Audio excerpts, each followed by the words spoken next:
Welcome to the Asylum.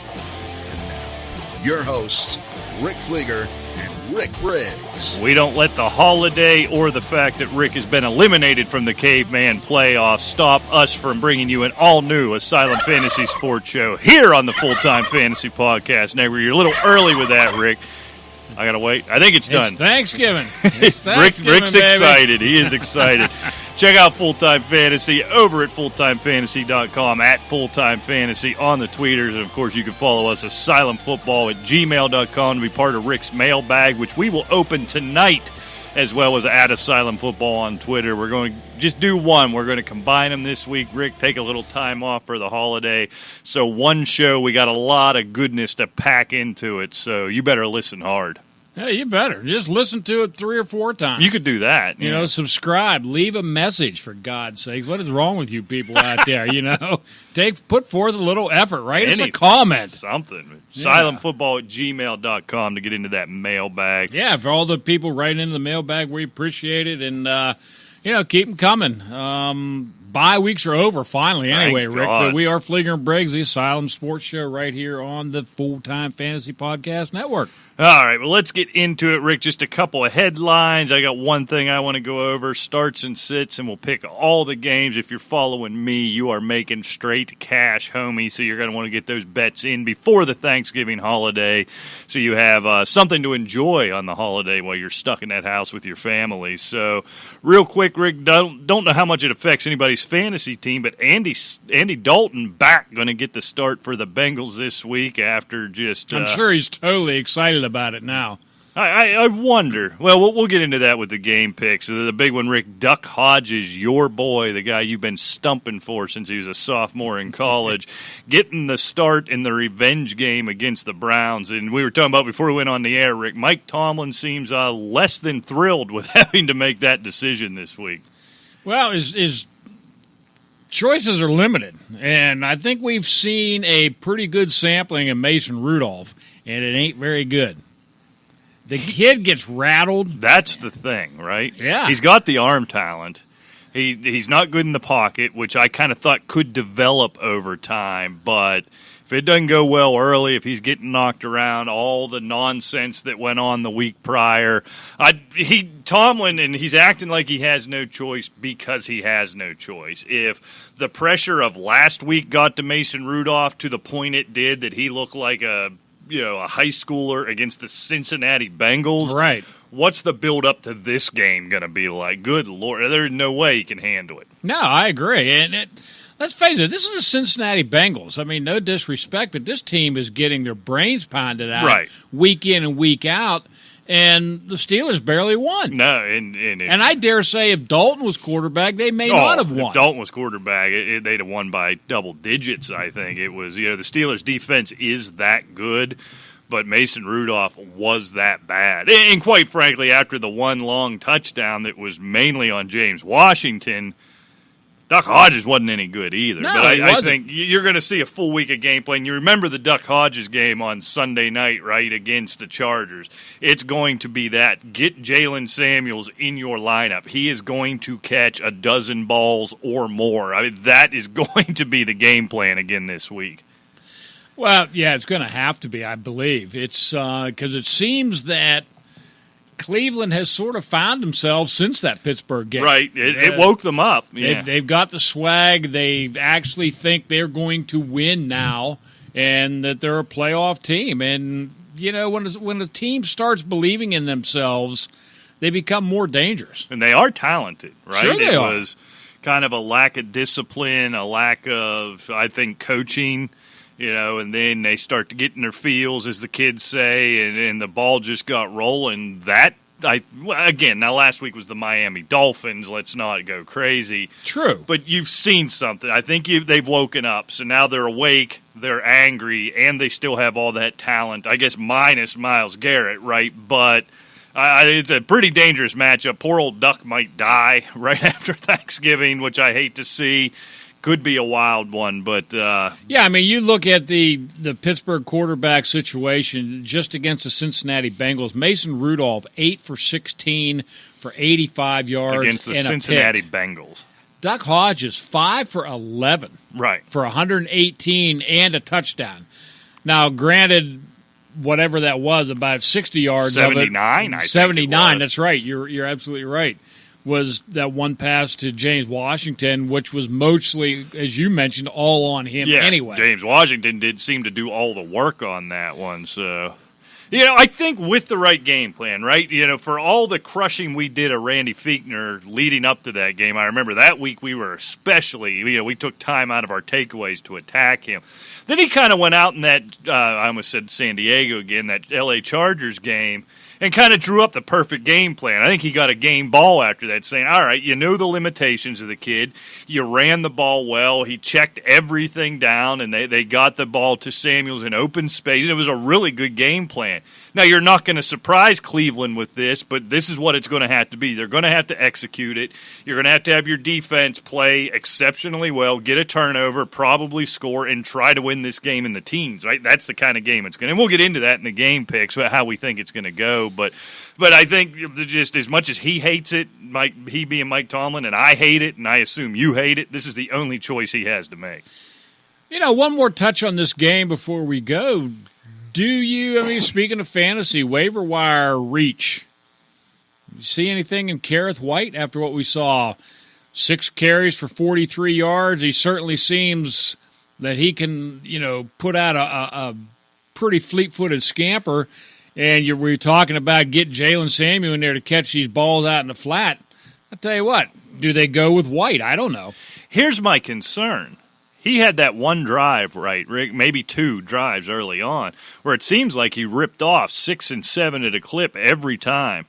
One time he got stopped, and you never saw him again. I don't trust Randy Fichtner to recognize that. Anywhere else in the league almost, a guy comes in and does that when your offense is completely impotent. You say, all right, well, here's a spark guy.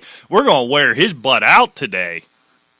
Yeah. Fichtner didn't do that. He said, oh, God, this guy's gaining yards. Mike, get him the hell off the field. We can't have this. This isn't what we do in 2019 in Pittsburgh.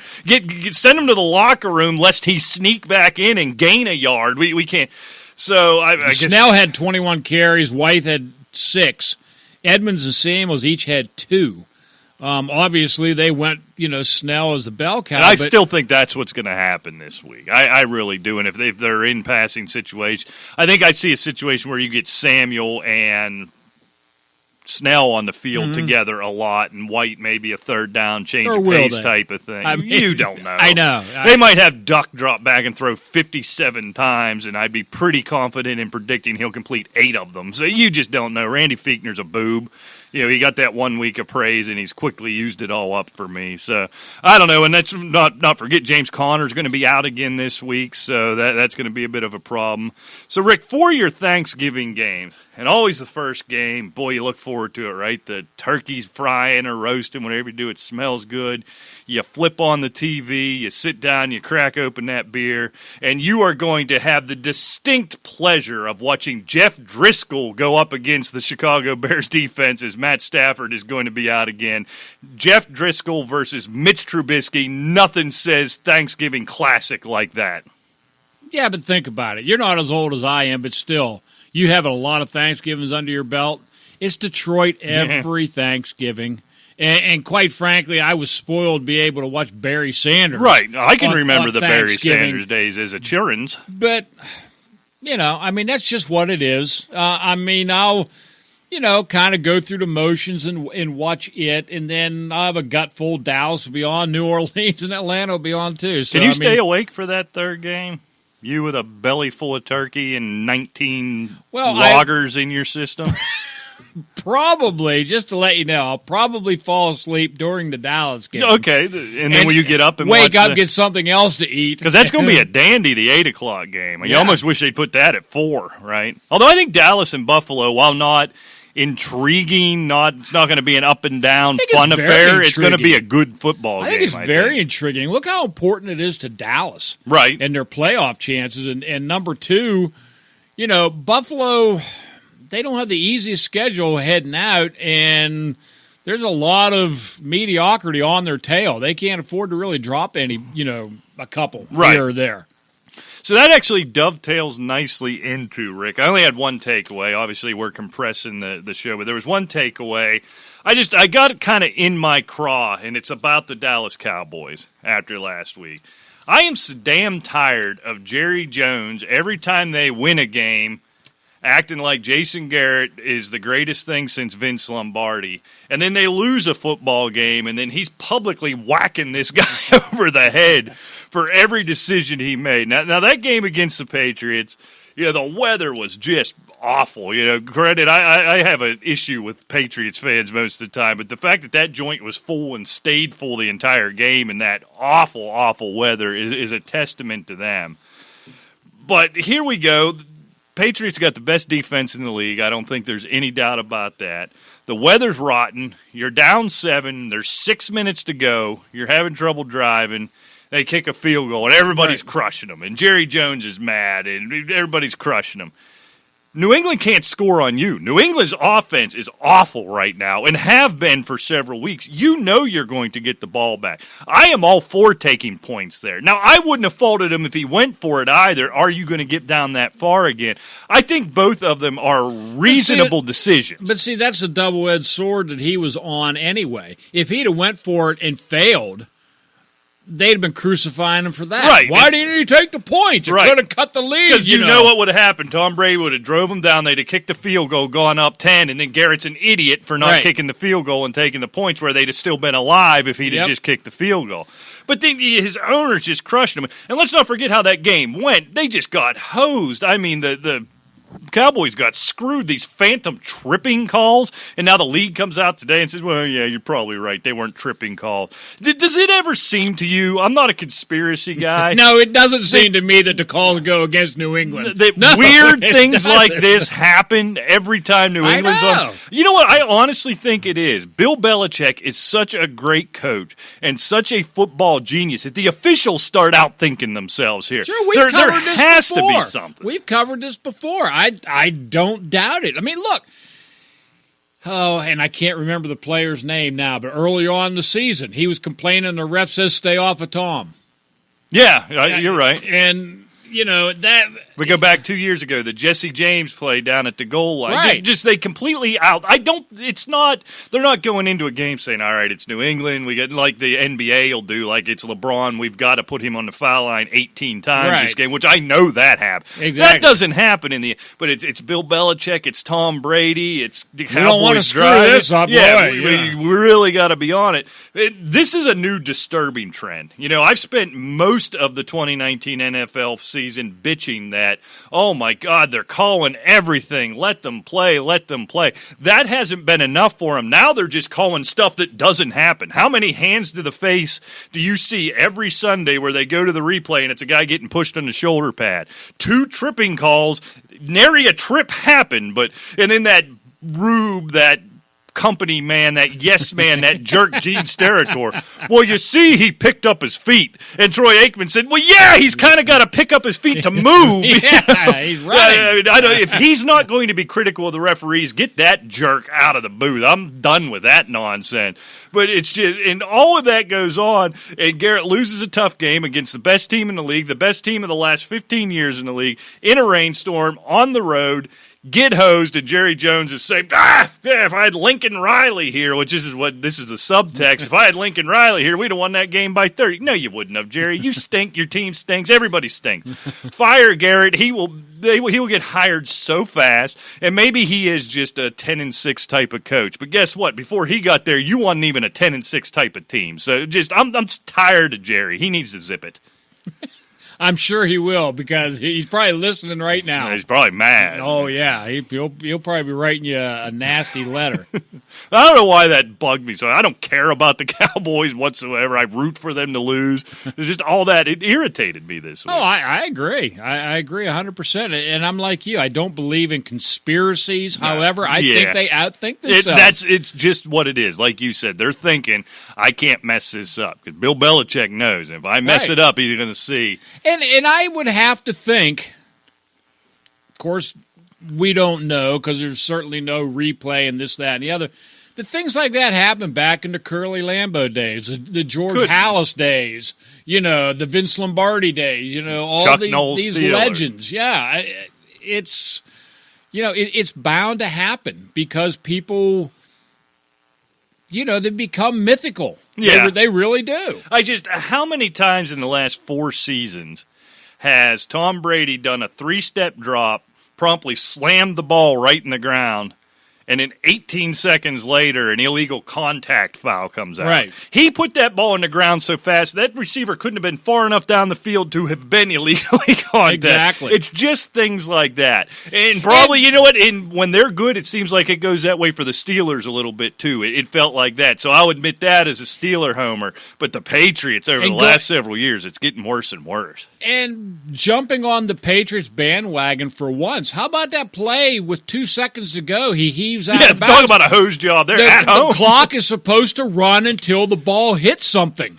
I mean, it was a good 4 or 5 seconds. That thing said 1 second for 4 or 5 seconds. I know. I'd never seen such a thing. I just don't understand these people. It's unbelievable. We can get another couple of commercial breaks. We can have another play. You have to wonder, what's I don't know, does the league run the clocks? Is it a Patriots team employee? I don't know. If anything, you think it had expired before the snap, being that it was in Foxborough, but you just watch that thing perpetually. There might still be 1 second on the clock at Foxborough. The sand gets stuck in the hourglass. I don't know what happened. I was always given to understand that the officials kept the time on the field, that was really just for TV and for the fans, that the clock didn't mean anything. Yeah. And you're telling me whatever Rube was officiating that game, who presumably was a guy who made the 2 tripping calls, looked at his watch and said, all right, there's 1 second to go. Watches Tom Brady snap the ball, 3-step drop, throw it 4.5 miles on the air, look back down and say, 1 second. 1 second. That looks about right. Yeah. Take another knee. No, it's a knee, but it makes you look foolish. You just it does. After a game where you've already looked foolish several times, and then that's like the icing on the cake to say,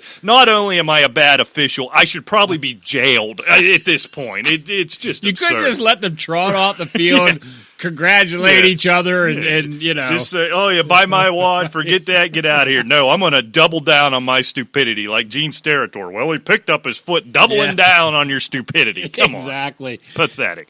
There's get on Twitter. I know you don't do that very often. Well, I do in the bathroom. Yeah, but you get on Twitter, and I see so many of these tweets by everybody's an expert, of course, who has a Twitter handle. Certainly, yes.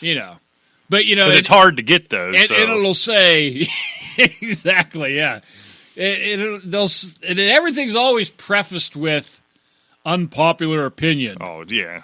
Or hate to say this, but First of all, nobody gives a damn about your opinion, popular or otherwise. But unpopular opinion: Lamar Jackson is the best quarterback in the league. End of discussion. Or I hate to tell you this, but Lamar Jackson is the best running back on the football field right now. I'm tired of that one. Okay, I got news for you. Look, Lamar Jackson's having that Cinderella type of season only comes basically once in a lifetime. Yeah. We've seen a couple of. We saw Pat Mahomes last year. Well, that's what I find myself wondering. We saw Cam Newton in 2015. Right. Happens every year, but it's somebody different every year. Nobody strings them together. But the thing is, sit back and enjoy 2019 and quit bloviating on Twitter that you actually know something about who is the greatest caliber quarterback or running back in the league. But, I love watching what he's doing, and to make things better, he's a likable guy. Oh, he's having more fun doing it than you are watching it. It is, and it's just that, this type of stuff just can't last. No. I mean, at this level, I mean, it just doesn't. But, I can't stand all that stuff on Twitter, but, I'm going to do it right here on radio. Unpopular opinion. It won't last. No. And look, Pat Mahomes is going to have a Pro Bowl, all-pro type of season. Right. But he's taken, based upon last year, a big regression. It's safe to assume the same thing's going to happen to Lamar Jackson next year. What that's not going to do, what Lamar Jackson's doing now, doesn't justify everything that everybody who was high on of him coming out of college, out of Louisville, said. And when he reverts back to a great quarterback from an otherworldly quarterback where he's at now, next year, the guys who didn't like him coming out of the draft say, see, I told you it was right. Yeah. I mean, just shut up. Just watch it. This is transformative what this kid's doing. And I'll tell you what, if I see one more tweet that says, imagine 31 teams passed up on Lamar. 700 teams pass up on 700 Pro Bowlers every freaking year. What are you talking? So you knew you'd have taken him first overall? You jerk. What are you talking about? How come you're not the general manager of an NFL team? Just shut up. I'm tired. And you take something like what Lamar Jackson's doing. It becomes the whole argument. I saw a thing today where somebody posted Lamar Jackson's rushing stats in his first 2 seasons versus Christian McCaffrey's running stats in his first 2 seasons. And that's supposed to show that's the argument that running backs don't matter. And even Christian McCaffrey, he doesn't matter. And then the whole fact that Lamar Jackson is black, that's a whole thing. Well, he'd have gone 1 overall if he wasn't black. I mean, we're taking this awesome season and plugging it into whatever biased horse shit you have going. I shouldn't have said that. Now I'm getting worked up. Well, you have going on, and we can't just sit back and say, dang, man, that kid is playing now. I mean, he's on the Baltimore Ravens. I am a diehard Pittsburgh Steelers fan. He's the quarterback of the Baltimore Ravens, and when he's not playing the Steelers, I find myself rooting for the guy. He is that fun to watch. Shut up, get over yourself, put down the Twitter, and sit back and enjoy it. Yeah, and I can't wait to, when we get to the prediction part of the show. San Francisco, Baltimore this week. That's going to be fun. I'm going to be watching that over the Steelers and Cleveland game. I find that more interesting than Duck Hodges this week versus Baker Mayfield. Yeah, I actually saw a tweet. They had Duck Hodges, completion percentage, comparing it to Tom Brady and so forth. It was a joke. Because that's what people do. Oh yeah, everybody does. Well, yeah, I mean, you can find a stat for anybody. Oh, certainly. That's the thing.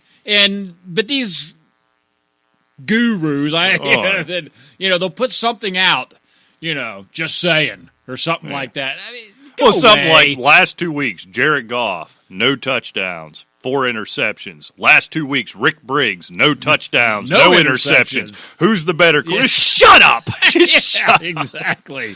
We got to get off Twitter. It is a cesspool. I know, but it's fun. All right, what do you want to do, Rick? Starts and sits. You got something else, or are we going to jump right into it? Let's just jump into predicting. Oh, you want to predict them? Yeah, man. All right. Well, if you don't know who you're starting now without bye weeks, I don't know what to tell you. One thing I do want to throw out there. I don't know what to tell you. This week I am, and Pete Carroll will burn you, but I'm buying this week. I'm starting Rashad Penny. I'm sitting Chris Carson. I think this fumble thing has finally caught up with Chris Carson. Rashad Penny's finally taken advantage of an opportunity this year. At least early on, he's going to get to rock. And if it goes well, I think he sticks with that. How long can you – it feels like Chris Carson fumbles 3 times a game. I'm certain the stats don't bear that out. But if I feel that way as a distant, watcher of this thing, Pete Carroll's got to be thinking – we're going to be in a close game, don't they? They got Minnesota this week, right? So presumably a close game, an important conference game. This guy, as great as he is, can't hold on to the football. If you can have a Penny going out there rushing for, is he going to put up 149 again? Probably not. But if he's securing the ball and moving the ball, why wouldn't you? I'd be nervous. I'd sit in Carson anyhow. Yeah, I mean, that's probably a good thing. It's going to get ugly if he can't learn how to hold on to the football. Yeah. I mean, we saw this. We weren't during the show back then. This is years ago, but we saw the same problem with Tiki Barber early on in his career. And it got to the point where Tiki's got to sit on the bench. Well, I mean, he got with the right coach, and I can't remember even who the running back coach of the Giants was back then, but he got him holding that football properly. Right. The man's in the Hall of Fame now. Yeah, and he was great thereafter. And it happens so many times. It tells you how talented Chris Carson is, because how many guys have you seen come and go from the league where they come out in their first few games, they've got fumbling issues, and you're never heard from again. Who was sticking with the Giants? Who was that running back they had 7-8 years ago? David. Yeah.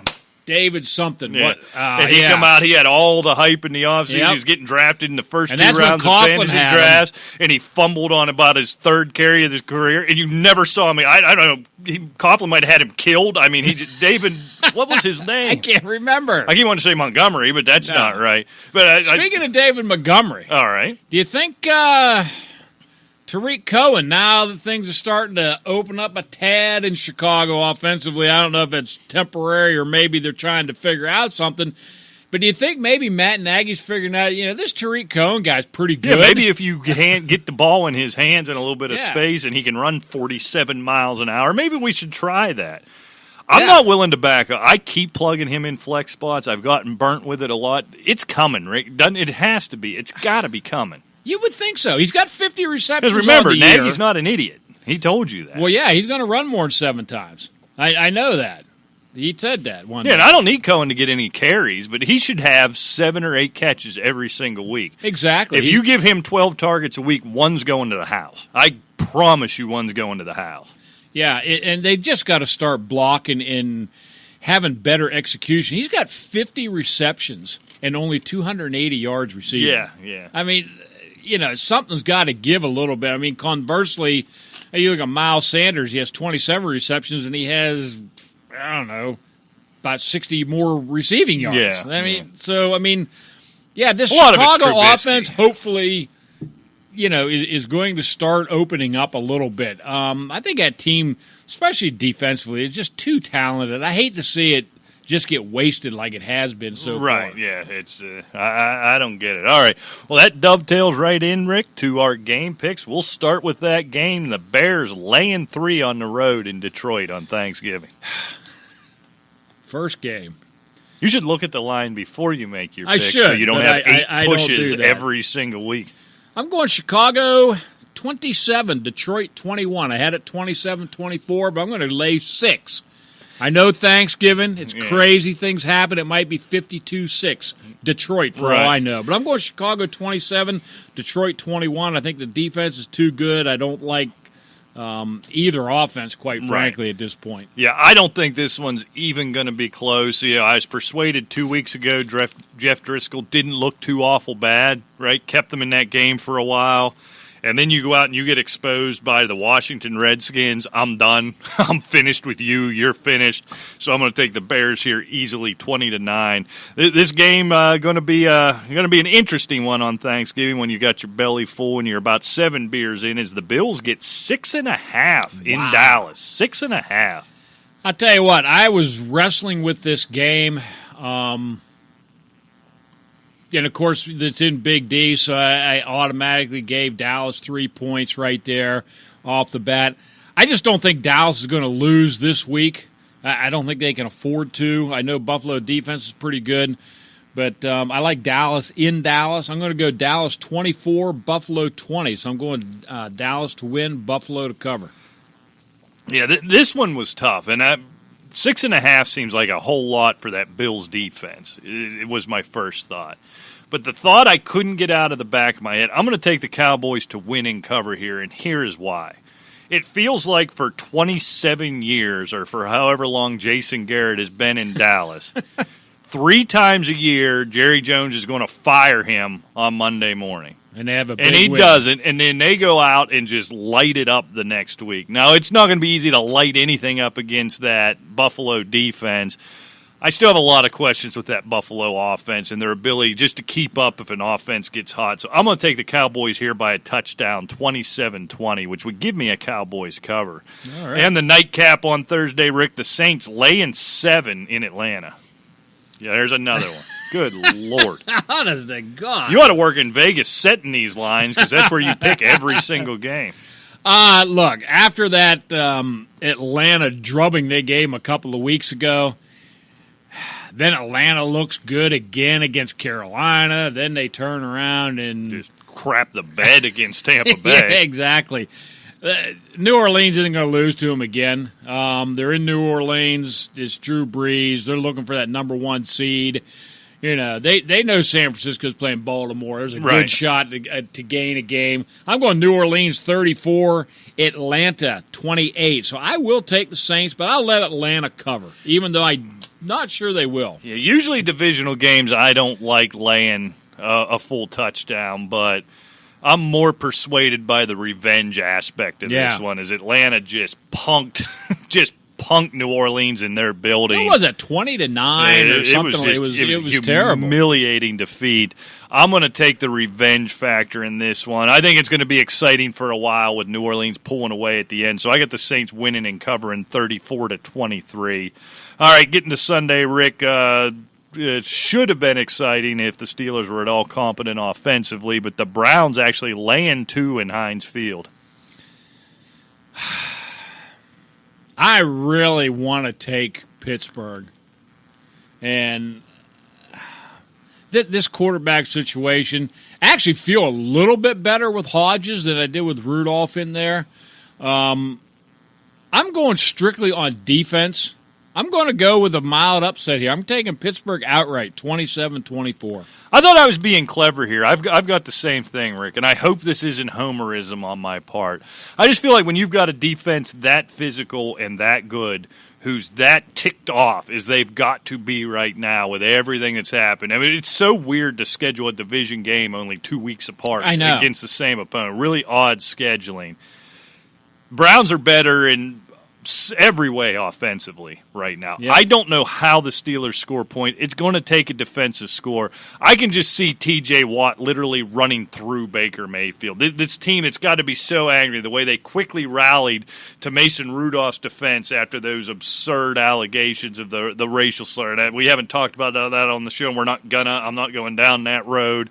I just think based on pure emotion, that defense is good enough. The offense will sneak into a play. The defense is going to give them short fields. I'm going to take the Steelers here 19-16. I think it's going to be a field goal fest down in Heinz Field, unless the wind's blowing 85 miles an hour, which they're saying it may be, which could change that. All right, Rick, the Jets coming off probably the most surprising shellacking I've seen all season last week against Oakland, now laying 3.5 on the road in Cincinnati. Yeah, and I think that's fine. I think they're going to easily take care of Cincinnati. You know, Cincinnati played a pretty spirited game last week against Pittsburgh, and I think New York takes them easily, 31-21. I hope I'm not being too cute here, Rick. I don't see the Cincinnati Bengals going 0-16. Now, I'll be honest with you, I took this score into consideration, not knowing Andy Dalton would be starting. Right, yeah. You bring Andy Dalton back. I don't know if he can be motivated. He always just kind of looks bored wherever he goes. But if he has some emotion, this is his chance. This is his chance to prove it. I think the Jets are counterfeit. That was just one of those weird, and you see it so often. The West Coast team playing the 1 o'clock game in the East. The weather was rotten. It's the Oakland Raiders. They were starting to smell themselves a little bit. That just felt for all the world like the universe saying, all right, pump the brakes there, Chucky. You're still the Oakland Raiders. Take this whooping. I just think I got to find a win for Cincinnati somewhere. I think the Jets very undisciplined. They come in there feeling themselves strutting around. I think Andy Dalton actually gets this done. Here's my upset special of the week. I'm going to take the Cincinnati Bengals outright here, 24-23. Big game from Joe Mixon. That's my prediction. I'll wait. You get it? All right, good. I love watching you pound on that thing. Sometimes I just think I don't exist. Yeah, I think you're dead. You're a vampire. All right, Rick, where were we at? Titans, Rick, getting 2.5 in Indy. I hate predicting this division. At least they didn't make it 3. Yeah. And it's so ironic. I mean, I have not looked at the line, and I predicted Indianapolis 24, Tennessee 22. So I am going Indianapolis win, Tennessee cover. Yeah, this one's close. I think the Colts win this one. That was such a... Tannehill can't stay that's unbeaten forever, right? That isn't Ryan Tannehill. Yeah, he's playing great, and he should get some credit for it. But I think at some point he's got to remember he's Ryan Tannehill. And the fact that they put up an absolute gem of a performance last week, and now they're playing another divisional game this week, you know they're going to suck, right? Derrick Henry's going to have 18 yards. Tannehill's going to remember who he is. It's that division, so I'm going to take the Colts here by a field goal. Score doesn't matter. You know, the funny thing is we say, Tannehill's going to remember who he is. Yeah. Conversely, he knows who he is. He's Ryan Tannehill, and he ain't Miami no more. Well, that's true. And maybe that is who he is. But I got the Colts here 26-23, so that's them winning and covering, and nothing ever in this division surprises me. All right, Rick, the Eagles laying 9 on the road in Miami. It's the rare non-double-digit line for the Dolphins. Well, after watching the Eagles the last couple of weeks, there's no wonder that they're not laying double digits. That team is a mess on offense. Jordan bad. Howard starting there. banged up all along the line. They actually, were hiring other people because of Jordan Howard. And I couldn't find the Ajayi button. I was going to use that, but Ajayi. Yeah. And I don't think everything that they've said so far, he's not responding too well from that stinger. Yeah. He's not doing. Yeah, Jordan Howard's big iffy this Yeah. And without him, they're suspect. And that line is banged up.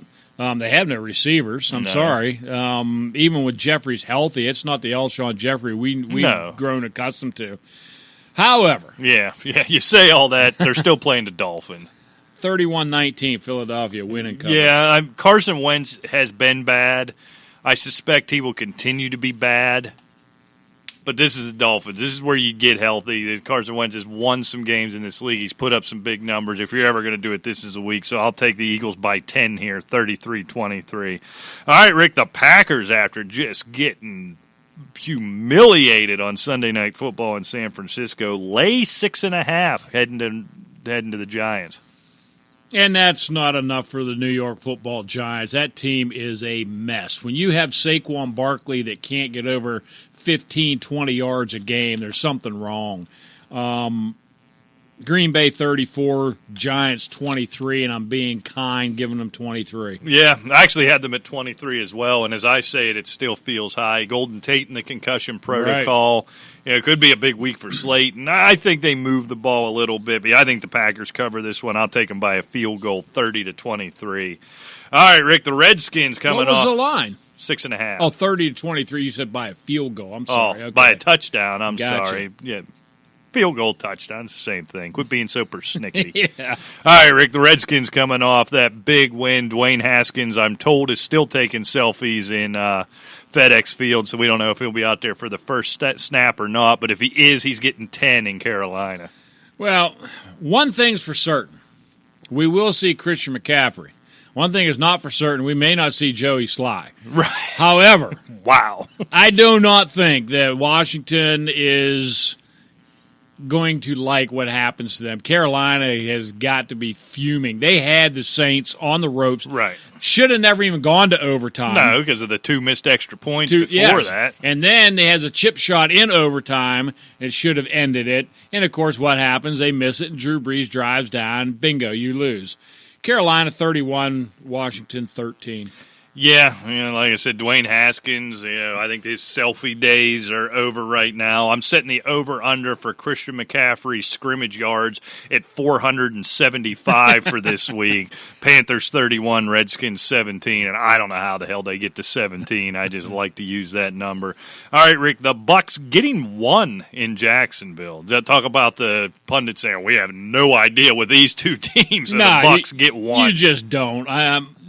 It comes down to Jameis Winston, how many picks he throws, and how many return yards the Jacksonville defense can get. Spectacular interceptions every week. Yeah, I mean, it's the AFC South with Jacksonville and the NFC South with good luck Tampa. Either of those. Exactly. So Tampa Bay is dead. They had their big win last week.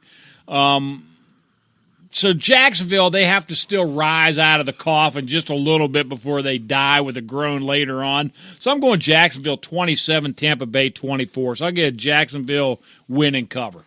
I think we're getting the Nick Foles you always see when he's not in Philadelphia. And I think Minshew stepping out, that whole weird carnival around him all the time, being taken away has kind of deflated that Jacksonville offense a little bit. We don't talk enough about how great Leonard Fournette has been this year. Yeah. Now he's a PPR monster too. When did this happen? This is stunning. But beyond that, they really have nothing. And Shark and Foles don't seem to have that same magic that Minshew did. And the Bucs are going to go out and put up points. It doesn't matter who they play. They're going to go out and put up points. I'm not sure that Nick Foles can keep up with that. So I'm foolishly, anytime you pick the Buccaneers to win, it feels foolish, even though they're going to win 7 every year.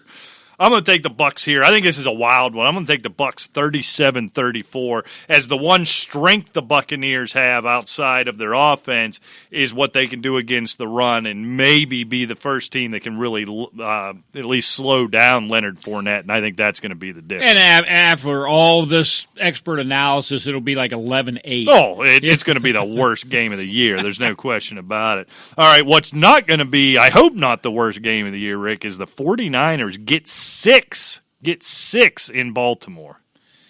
I really wish this game wasn't at 1 o'clock. This should be in prime time, at least at 4 o'clock. Yeah, 4 o'clock would be perfect. Not just for viewing purposes, but you saw with Oakland last year. Now, San Francisco ain't Oakland, but it's that West Coast 1 o'clock thing. I don't like it. I agree. And you know what? Baltimore is a good team, and Lamar Jackson is phenomenal. And I give the edge in defense to San Francisco a little bit.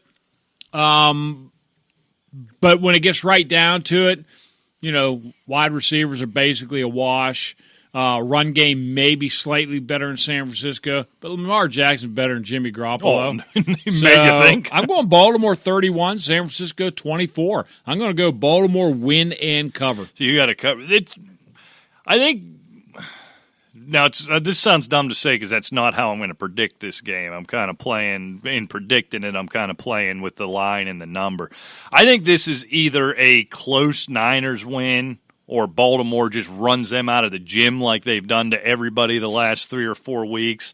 I'm going to take the Ravens here to win this game, being at home. The deciding factor is obviously Lamar Jackson. I don't like that 1 o'clock for San Francisco. Coming off a big game, going into another one, all the travel, the holiday week, and the right. long-distance travel. I think they're going to find a way to cover. That defense is just that good. If anyone right now, before the playoffs, can find a way to slow down Lamar Jackson a little bit, I think it would be the San Francisco front seven. They are playing so well. So I think that's what I'm afraid to lay the 6 because of that. So I'm going to take the Ravens to win. I'm going to call it 23-20, but the Niners cover. I'm not certain that's how it goes. I'm just not comfortable giving somebody 6 that has that You're trying front to cover seven. your butt on both ends of the spectrum. Well, That's so what you're I've doing. got this pick in there, but then if you mock me for it next week, I can go to everything I said before that and say, well, I must have misspoke on the number. Well. All right, the Rams, Rick, just reeling a couple of drubbings in a row here, laying 3 on the road in Arizona. And I'll tell you what, the Rams are, it's an understatement to say there's something wrong offensively with the Rams. But you know what else? That defense isn't performing all that well either. I mean, it stands to reason when you're on the field a lot longer than you should be. You I think start that's getting what it tired. is. Yeah. I'm going Arizona in an upset. I'll take it Arizona 27, the Rams 25. So that's obviously a cover when they're favored anyway, or underdogs. By the numbers and intellectually, that's an upset. I don't think it is. I'm with either. you. I got the Cardinals here. Kyler Murray I like better than Goff. Right. I'm liking Kenyon Drake better than Todd Gurley at this point. What Christian Kirk's doing right now is better Kirk than and Fitzgerald over Woods, Cooks, Kupp and has Kupp. disappeared. Yeah. The Rams should have the advantage defensively, but after just getting your head beat in for the last 3 weeks, are they just going to turn it back? Essentially, their season's over, right? The NFC is so good, they're done. So what motivation is the defense to try to keep salvaging this pathetic offense? So I've got the Cardinals here. I'm going to call it 29-27. I'm not even sure it's that close. I honestly wonder. We're going to find out who Sean McVay really is right now, because this is a veteran-laden team in L.A. who knows they're out and has kind of embarrassed themselves over the last month.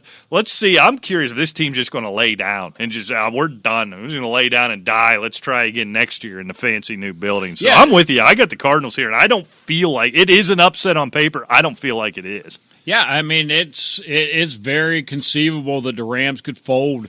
I mean, a lot of high hopes coming into this year, but who saw 10-1 San Francisco coming? Who saw 9-2 Seattle coming? I certainly didn't see San Francisco to who that saw 8-3 Green Bay? Right. I mean, really, I had them at 8-8 at the beginning of the year. Now, Minnesota didn't surprise me. Chicago is surprising somewhat. New Orleans doesn't surprise me, but the rest of the South is mediocre. Right. It should have been a waltz for the Rams. Exactly. They're playing terrible football, and I don't think they're going to make the playoffs. No. Oh, no, they're finished. All right, Rick, the Raiders getting 10. Getting 10 headed to Arrowhead.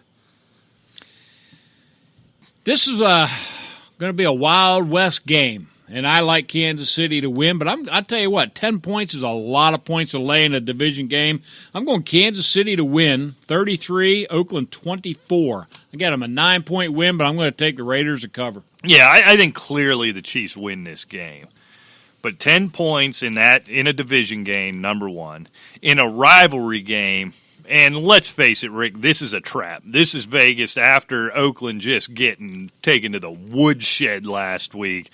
This is Vegas trying to take advantage of the rubes and the boobs. That is way too much. People don't realize or forget, I think, because Oakland's been so bad for so long. This is a real big boy rivalry, these two teams. They don't like each other. This game's going to be close. It's going to be ugly. It's going to be dirty. There's going to be, I think you see some old school Raiders filthiness out there. So obviously the Chiefs win. They're more talented. But, yeah, it's under 10. I'm going to take 31-23. So a Chiefs win, a Raiders cover. All right. All right, Rick. Back on Sunday Night Football, we get to watch Tom Brady spike balls into the ground as the Patriots lay a field goal in Houston. Did you forget another game? I don't think. Denver Chargers? Did I skip over one? Oh, yeah, I skipped over it. I had it written after the Rams. All right, Chargers laying 2.5 in Denver.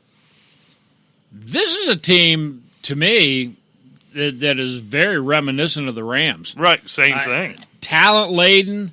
Look, after last week, to me, Phil Rivers just looks like an empty shell running around out there, making horrible decisions, horrible throws, trying to do everything, and he's not doing much of anything. Right. I like Denver in an upset. I'm going Denver outright, 19, Chargers 17. So that's obviously a Denver cover, but a Denver win as well. I had 2 words for you. Brandon Allen. I know. If it doesn't go that way, I got 2 more words for you. Drew Lock. Chargers win 24-21. Nothing more to say. I got 2 words for you. You can't say those 20 on picks. the air. Well, so what? But he has the ability to mix a touchdown in there. Every now I guess and he again. does do that. But All right, so we bounced back. Where are we at? Patriots laying 3 in Houston. Oh. God, I'm so tired of you doing this. Look at the lines before you do your prediction. I mean, you got to admit, I'm pretty good. Yeah, you should get a job in Vegas. I had it 27-24 New England, but I still like New England better, and I think New England is good enough to. You know what? I'm gonna change. I'm going to go 25. I'm going to have New England win, but Houston cover. Oh, all right. I think the Patriots win this game by double digits. I think you've seen as great as Deshaun Watson and Hopkins are. That team can be stopped on offense, and if anybody, if other teams have figured it out, certainly Bill Belichick can figure it out. I think they just have a hard time moving the ball and scoring. While the Patriots have been bad offensively as well, they'll get their requisite defensive touchdown, and they win this thing 23-13. And Monday Night Football, this will be a good one, Rick, to cap off the holiday weekend, is the Vikings get 3 in Seattle. It's too bad you can't stay up for these games because that's going to be a good one. I do stay up for some of these games, quite honestly, anymore. It's I am all in on Minnesota. I love Kirk Cousins. I love this team. Man, I love Russell Wilson and what Seattle's doing. But I tell you what, I think Minnesota's defense could be the difference, even in the eighth man. I'm going to Minnesota 30, Seattle 29. Ooh, okay. This is one, look, Kirk Cousins has answered the bell every step of the way. All the tired, storylines we have for him, he's kind of overcome and stuck back in doubters like mine's faces this year. This is going to be the real test. This is a big boy one going on in prime time into Seattle. Is he going to be able to win a football game? I'm not convinced of that yet. If he does it here, I will shut up permanently, which is something you've long been waiting for. I'm not convinced. He's had some nice wins, some big wins in prime time against above 500 teams, all the things that we used against him. I think this is a whole different ball game going into Seattle on Monday night. So I'm going to take the Seahawks here to win and cover 30-24. I think it's going to be a good one. Oh, I think it's going to be an excellent game, and it doesn't surprise me either way who would win, quite frankly, but it's going to be a good one. All right, mailbag, or you got something else? Oh, we got the mailbag. We got other things. We got all kinds of things going on, and just touching on our predictions. Tell you, old Rick Fleeger winning money for you again last week on the line. 9-5 against the spread. The old ball coach was 7-7, so I dropped a couple to you, but we are both winning money. So you pay attention to the asylum, man. Making money with your boy. You got it. And before we get to the mailbag, I'm going to read an interesting little story. Oh, story time with Mr. Briggs. The old ball workers coach. Conducting, this is November 26th in the UPI. Workers conducting renovations at a New Jersey college made a discovery inside a wall. It was a message in a bottle from the structure's original builders in 1907. The Montclair State University said workers doing renovations at the Newark School's College Hall found the 112-year-old message in a bottle concealed inside a wall. And the message said, "This is to certify that this wall was built by two bricklayers from Newark by the names of William Hanley and James Lennon, members of number 3 of the BMIU of America." Must have been Bricklayer Masons or something like that, union. The message reads. Robert Canopy, one of the workers conducting the renovation, said the bottle and message were discovered when he hit an unusual void in the wall and heard the sound of the bottle's glass breaking. Yeah, he smashed a bottle. Oh, well. Someone's always wants to leave behind some kind of message, even if it's just initials or a small artifact hidden in the work. The historian Mike Farrelly said they want it to be hidden so the owners or bosses don't get angry, but there's always a glimmer of hope that someone will find it one day. I thought that was quite interesting. I mean, 112 years old, this piece of paper sat there that these guys, long dead, you know. I was hoping there was like he was going to be charged with breaking the bottle or something. That felt kind of anticlimactic to me. Yeah. Like it's New Jersey, wacky things happen there. You know, they found Jimmy Hoffa in the wall or something. That would be newsworthy. A buddy of mine did that. Same thing. Was found in a wall? No, it wasn't. It wasn't. He was renovating his house, and he took down a wall on the inside. They had written it with like, you know how like that chalk marking pencils. Yeah. These two guys wrote it. This wall was constructed on this day.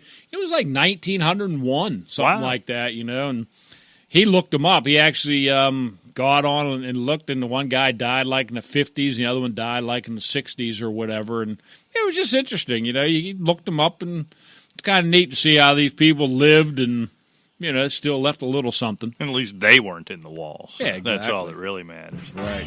Oh, yes, wait a minute, Mr. Postman. Just send the fax or send me a letter or give me a call. That would even be better. You've got mail. AsylumFootball@gmail.com, @AsylumFootball on the tweeters. If you want to be part of Rick's dirty, smelly I'm old not mail allowed satchel. to use my little power stick, so I have to carry this bag around with me all the time. Well, that's good. It's like Santa Claus.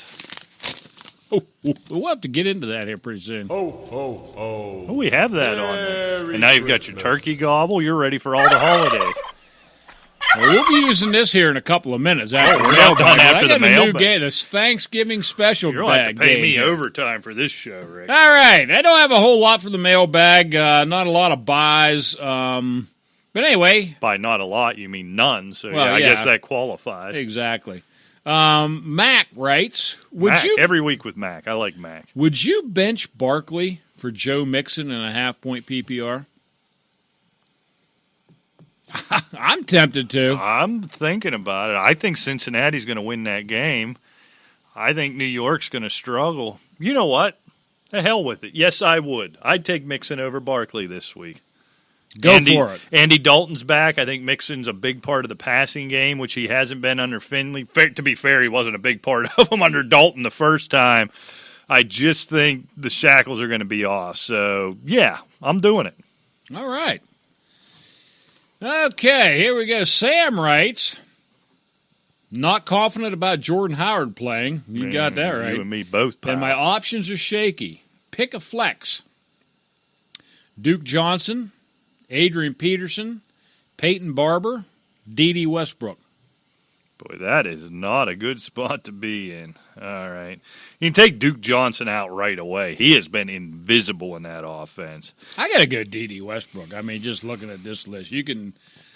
He's getting seems to be getting the targets. I think I'd pick Jacksonville to win. I may be wrong, but against Tampa Bay, they're not going to run very much. They're going to have to throw the football. Yeah, I mean, Barber's clearly behind Ronald Jones. Right. And they're not really looking to run much, so he's completely touchdown dependent. You see Darius Geis getting more and more work. I think it's by default. I'll go with you here. I don't think he said if it was a PPR or not. I'm going to assume it's some type of PPR, and let's go with Dede here. Sam's written before. I feel like he might be a half-point PPR if I remember right. Yeah, I mean, I think you're right. It's probably – I wouldn't have a whole lot of hopes for a lot of it's points, your best Sam, chance but for a big game. Otherwise, you're looking at a ceiling of 7 points out of those other three guys. I think Dede's ceiling's higher. I think it is. Yeah. Okay, we got a lot of quarterback questions to get to, which is pretty, reasonable this time of year. Anyway, Caleb writes, Darnold or Brady? Oh, man. Yeah. Yeah, exactly. I got to go Darnold he's got against the better Bengals. matchup. Yeah, I think he's going to struggle. But yeah, Brady, he doesn't need to, and he's at that point of his career, and he's that type of guy. I don't need to put If this I on have my to do it in shoulders the and Super go out Bowl, and win I'll do it. Yeah, but he's not going to need to against Houston. He's going to be facing that pass rush, which means he's going to be spiking it in the ground 19 times. Yeah, this is Darnold. Actually, intellectually, it's close, but it's really not even close. It shouldn't be. No. You're right. Darnold could throw 350 against the Bengals. He could. Okay. This question is, wow. Wes writes, Cousins or Wilson? Well, that's a good spot to be in, going up against each other. That's a bad spot to be in when you think about it. No. I got to go Wilson. I mean, there is never a scenario where you're going to sit Wilson down. Unless it's against Lamar Jackson. If you have Lamar Jackson along with him. But other than that, you're right. There's just no way you don't. Russell effing Wilson every week. You got it. Okay, one more quarterback question, then we'll get to another one, and then we'll play our game. Ooh, we have a game. Kevin writes, here's another quarterback question, Tannehill or Carr? Tannehill. Things going to come undone for Tannehill at some point. Carr, you got the tough. Or will man. they? I don't know. I'm not convinced. You can run the ball on Kansas City. They're a pretty decent pass defense. They're better than pretty decent. They're a good pass defense. Their weakness is against the run. So you're going to see a whole lot of Josh Jacobs in what's going to be a division game. I think that's going to be an ugly game. This is actually Tannehill and not all that close. I agree 100%. I tried to make it complicated. It really isn't. Yeah, I got to go Tannehill. Okay, and then if I pronounce it wrong, I'm sorry. Surek or Surek? I'm not sure. Anyway, if it's PPR, I need 2 wide receivers. All righty. Devontae Parker, Calvin Ridley, Curtis Samuel, Kenny Stills, Tyler Boyd. Samuel, Stills, and Boyd. All right, so let's start eliminating. We'll take Stills right out. I take Samuel right out. So I need to drop one of Parker, Ridley, and Boyd. I'm just going to, this week, in a must-win week, I'm going to go with pedigree. So I'm going to drop Parker and go with Ridley and Boyd as the name brands. Boyd's woken up a little bit here of late. I tell you what, if Finley was still quarterback, I would take Parker over I think him. I'm with you. Yeah. Definitely. But Ridley is a must start. I don't care if he's playing for Atlanta or not. I mean, they can open up at any time, right, and he's a big part of that. Look, Devontae Parker has been great this year on a bad team, but if Andy Dalton comes back, I think Tyler Boyd is the better play than Parker. Yeah. So I'll go with We'll you. go all name brand on this. Okay. We're going to play a little bit. Since it is Thanksgiving. You just wanted to push the turkey button. Yeah, of course. We're going to play a game called Turkey Take'em. Turkey Take'em. We're going to start. Now, this is kind of like a fantasy game, and it's going to give the listeners a little perspective on just how deep you're willing to go with certain people. All right. What I'm going to do, this is all wide receivers. Okay. I'm going to start with 2 wide receivers, and then I'm going to work up the ladder. And whoever you take over this one goes up against the next one and so forth. We're going to see how far you're willing to go with certain receivers. All right. What's the turkey have to do with anything? Nothing. You just wanted It's to push the Thanksgiving. turkey button. All right. Fair enough. It's turkey take 'em. I thought, didn't we once do like a turkey or that was bad and something was good? I don't remember what was good. It doesn't We've matter. done a lot of horrible shtick on this show over the years. Okay, we're going to start right now. Kenny Stills or Adam Humphries. Now, this is taking them for the rest of the year. Okay, so Stills. Okay. Kenny Stills, Valdez Scantling. Ugh, boy, you got me down in the mud here. Stills. Stills or Brandon Cooks. He's healthy. Give me Cook. Now, see, you notice you may not be able to know now, but I'm going by points right now, fantasy points for the year. That's where we're moving. We're going Okay. to. Okay, Cooks or James Washington. Cooks. Cooks or Elshon Jeffrey. If he could get back on the field, give me Jeffrey. So that's your pick, Jeffrey. Yeah. Jeffrey or Robbie Anderson. I liked what he did last week. But no, I'm going to stick with Jeffrey. Jeffrey or Mike Williams. Williams. Williams or Adam Thielen. Oh, Thielen. If he could ever get back on the field. Well, this is what I'm talking about. Right. That you have to pick these for the rest of the year. Yeah. So, Yeah, okay. so I'm going to go Thielen. I'm playing the long game here. Thielen or Fitzgerald. Thielen. Thielen or Devontae Parker. Thielen. Thielen or Marquise Brown. He's trending the right way, but I'm going to stick with Thielen. Thielen or T.Y. Hilton. Dealing with similar issues, but T.Y. T.Y. or Robert Woods. T.Y. T.Y. or Devontae Adams.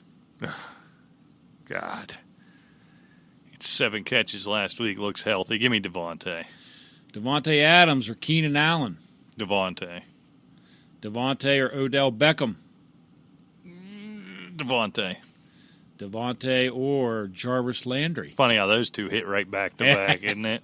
Give me Devontae. Devontae or Stephon Diggs. Diggs. Diggs or John Brown. Ooh, that shouldn't be tough, but it is.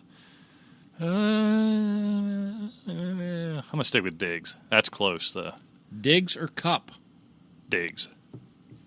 Cup is the highest scoring one out of that whole list right now. And he hadn't done And I'm squat not for sure 3 I would weeks. take Cup over probably maybe about the last 6 or 7, Right, yeah. quite frankly. Yeah, I think Jeffrey might be the last one I'd take Cup over on that list.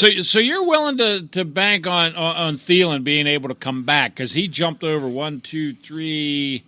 He jumped over 3 people and then finally lost to T.Y. Hilton, who's basically having the same amount of problems. I mean, it sounds dumb considering it feels like he's been out for a year and a half. I know he has. It's just a hamstring. I think he just came. Just. Well, yeah, it's just a hamstring because it ain't my hamstring. I Right. understand that, but I just feel like he came back too early.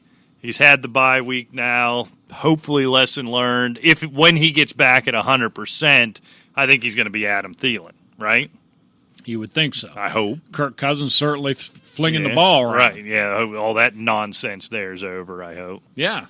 Yeah, I mean, I don't think they have any nonsense. I think that team's on a mission, and they become a lot more dangerous if Thielen gets healthy, Oh, obviously. absolutely. Yeah, no question about So, it. So, I like yeah, I mean, that was cool. I just thought that was interesting. It was how a lot of them have scored during the year, but they some of these players could be poised for some big games towards the end. There's some value down there in the middle. Yep. Is that it? Can we go home? That is it. All right. Well, thank you for joining us. This is it for the week, so listen twice if you would, please. Happy Thanksgiving, as the turkey is telling you. Good luck. Rick will answer your questions right up till kickoff Thursday and Sunday. AsylumFootball@gmail.com and @AsylumFootball on Twitter. We'll be back next week. Get him in early on Thursday because I'll be sleeping. Drunk as a rat by 11:30. Yeah. I can't guarantee my advice. So until then, we'll see you. Take care.